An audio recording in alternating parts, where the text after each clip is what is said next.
Hi అందరికీ. మేము పాండిచ్చేరి వెళ్ళాం కదా, ఇంకా ఉదయాన్నే వెళ్ళిన తర్వాత బోటింగ్కి వెళ్ళి వచ్చేసాము. ఇంకా అక్కడే హోటల్ అయితే ముందే బుక్ చేసుకొని ఉన్నాము. ఇక్కడ మా హోటల్లో రూమ్ అయితే ఇలా ఉంది. కింద ఒక బెడ్ ఇచ్చారు, పైన కూడా ఒక బెడ్ ఇచ్చారు. ఇంక ఇక్కడైతే వాష్రూమ్ ఉంది. ఇంకా మా వాడైతే వచ్చిన తర్వాత రూమ్ మొత్తం ఒకసారి అయితే చెక్ చేసేసాడు. ఇంకా మళ్ళీ హోటల్కి తినడానికి వెళ్ళాలని చెప్పి మేము కిందకైతే వచ్చేసాము. మేము ఫస్ట్ ఫ్లోర్లో రూమ్ తీసుకున్నాము. ఇంకా హోటల్లో ఎంట్రన్స్ అయితే ఈ విధంగా ఉంది. కింద అయితే చాలా బాగా అనిపించింది. ఇంకా అక్కడి నుంచి కొంచెం ముందుకెళ్తే మంచి రెస్టారెంట్ ఉందని చెప్తే ఇంకా అక్కడికైతే నడుచుకుంటూ వెళ్ళిపోయాము. ఇంకా ఇక్కడికి వచ్చేసి నచ్చిన ఫుడ్ అయితే ఆర్డర్ చేసుకొని అయితే తినేసాము. తిన్న తర్వాత రూమ్కి వచ్చేసి కాసేపు రెస్ట్ అయితే తీసుకున్నాము. మళ్ళీ సాయంత్రము సండే మార్కెట్కి వెళ్ళాలి అని చెప్పి అక్కడికి వెళ్ళాము. ఇంకా అక్కడి నుంచి చూసుకుంటూ రాక్ బీచ్కి అయితే నడుచుకుంటూ వెళ్ళిపోయాము. సండే మార్కెట్లో అయితే అన్ని వస్తువులు తక్కువకే వస్తాయని చెప్పారు. కానీ క్వాలిటీ తక్కువ రేట్ అంటే క్వాలిటీ అలాగే ఉంటుంది కదా. ఇంకా చూసుకుంటూ మేమైతే ఏం కొనలేదు. ఇంకా పిల్లలైతే కామ్గా ఉండరు కదా, ఏదో ఒకటి తీసిమని అడుగుతూ ఉన్నారు. ఇంకా అక్కడి నుంచి నడుచుకుంటూ అయితే వైట్ టౌన్ గుండా రాక్ బీచ్కి అయితే వెళ్ళిపోయాము. వైట్ టౌన్ అంటే ఫ్రెంచ్ వాళ్ళు కట్టిన కట్టడాలు అయితే ఉంటాయి. అక్కడ ఎక్కువగా అయితే తీసుకుంటారు. అంటే ప్రీ వెడ్డింగ్ ఫోటోషూట్లు అయితే జరుగుతాయంట. ఎక్కడి నుంచో వచ్చి అక్కడ తీసుకుంటూ ఉంటారు. ఇంకా అక్కడి నుంచి బీచ్ దగ్గరికి అయితే వెళ్ళాము. బీచ్ దగ్గర కూడా ఎక్కువగా ఫ్రెంచ్ వాళ్ళు కట్టిన కట్టడాలే ఉన్నాయి. అవి చూసేదానికి కూడా చాలా బాగా అనిపించాయి.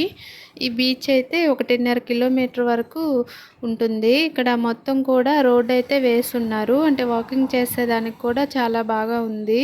ఇక్కడ వచ్చిన జనాలందరూ కూడా కూర్చొని ఈ బీచ్ని అయితే ఎంజాయ్ చేస్తూ ఉన్నారు. ఇక్కడైతే మునిగేదానికైతే లేదు. అందరూ రాళ్ళ మీద కూర్చొని చూస్తూ ఎంజాయ్ చేస్తూ ఉన్నారు. కానీ అక్కడ బీచ్ దగ్గరగా రాళ్ళపైన కూర్చొని బీచ్ అలలు చూస్తుంటే వరకు చాలా బాగా అనిపించింది. మేము కూడా చాలాసేపు అక్కడే ఉన్నాము. అక్కడి నుంచి అయితే రావాలనిపించలేదు. ఎక్కువసేపు అక్కడ ఉన్న తర్వాత మేము అక్కడి నుంచి అయితే బయలుదేరి రూమ్కి అయితే మళ్ళీ వచ్చాము. ఇంకా వచ్చే దారిలో ఇంకా పిల్లలు ఆకలి అంటే స్నాక్స్ అవి కొనిచ్చాము.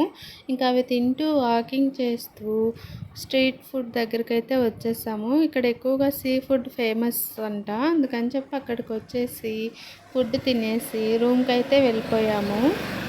ఇక్కడ నైట్ అయితే జనాలు చూడండి ఎలా ఉన్నారో. ఇక్కడ ఎక్కువగా ఉదయము సాయంత్రం టైంలో బీచ్ల దగ్గర అయితే ఉంటారు. ఇక్కడ బీచ్ దగ్గర నుంచి కొంచెం ముందుకు వస్తే ఇక్కడ ఎక్సర్సైజులు చేసే వస్తువులు అయితే కొన్ని ఉన్నాయి. అక్కడ కొంతమంది అయితే చేస్తూ ఉన్నారు. పక్కన అయితే ఇలా ఉంది. ఇంకా అక్కడి నుంచి ఇంకా స్నాక్స్ దగ్గరికి అయితే వచ్చేసాము.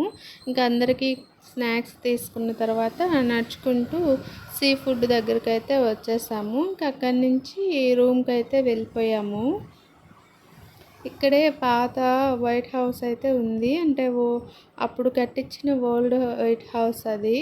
ఇంకా అక్కడ చూసుకుంటూ ఇంకా సీ ఫుడ్ దగ్గరికి అయితే వెళ్ళాము. ఇంకా అక్కడి నుంచి రూమ్కి వెళ్ళి తర్వాత ఉదయాన్నే సన్ రైజ్ చూడాలని చెప్పేసి మెరీనా బీచ్ దగ్గరికి అయితే వచ్చేసాము. ఇంకా మేము ఉదయాన్నే 6:30 అయిపోయింది. మేము వచ్చేసరికి అయితే సన్ రైజ్ అయితే ఇలా ఉంది. ఇంకా కొంచెం ముందు వస్తే ఇంకా చాలా బాగుంటుంది. మేము వచ్చేసరికి చాలామంది వచ్చేస్తున్నారు. ఇక్కడ కూడా ప్రీ వెడ్డింగ్ ఫోటోషూట్లు అయితే చాలామందికి తీస్తూ ఉన్నారు. ఇంకా అక్కడ బీచ్లోనే పిల్లలైతే కొంచెం సేపు ఆడుకున్నారు. ఇంకా ఉదయాన్నే కొంచెం సేపు ఉండేసి మళ్ళీ అక్కడి నుంచి బయలుదేరి అయితే మేము చెన్నైకి అయితే రిటర్న్ అయిపోయాము. ఇంకా చెన్నైకి వచ్చిన తర్వాత అక్కడ కూడా కొన్ని ప్లేస్కి అయితే వెళ్ళాము. అవి కూడా నెక్స్ట్ వీడియోలో అయితే పోస్ట్ చేస్తాను. ఈ వీడియో నచ్చితే లైక్ చేయండి, సబ్స్క్రైబ్ చేసుకోండి. వీడియో చివరిలో అయితే కొన్ని ఫొటోస్ యాడ్ చేస్తాను, చూడండి. వీడియో నచ్చిన వాళ్ళు నా వీడియో ఎలా ఉందో కామెంట్ చేసేయండి. Thanks for watching.